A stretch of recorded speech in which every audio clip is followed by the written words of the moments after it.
আপনি আমাকে ধমক দিলেন কিসের জন্য? আপনি আমাকে ধমক দিলেন কিসের জন্য? আপনি আমাকে চেনেন? আপনি আমাকে ধমক দেওয়ার, আপনি আমাকে ধমক দেওয়ার, আপনি আমাকে ধমক দেওয়ার অস্ত্র আচরণ করবেন সবার সাথে। নেক্সট টাইম যেন এরকম না হয়, মানুষের পরিচয় দিয়ে কথা বলবেন।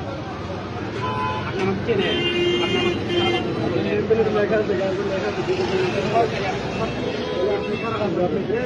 আপনি আমাকে ধমক দিলেন কেন? আপনি আমাকে ধমক দিলেন কেন? আপনি আমি সুন্দর আসসালামু আলাইকুম। এই হুজুরের পরিচয় কেউ কি জানেন? জানলে অবশ্যই কমেন্ট করবেন এবং অবশ্যই বেশি বেশি শেয়ার করবেন, কারণ এই ধরনের পোস্ট শেয়ার করার দরকার আছে। এবং উনি যে প্রতিবাদটা করছে, এই ধরনের প্রতিবাদও সবার করার উচিত। আপনারা কমেন্টে আপনাদের মতামত জানাবেন এবং কে কে এরকম পথে ঘাটে এরকম পুলিশ সার্জন দ্বারা হয়রানির শিকার হন সেটাও কিন্তু কমেন্টে জানাবেন। ভালো লাগলে শেয়ার করুন।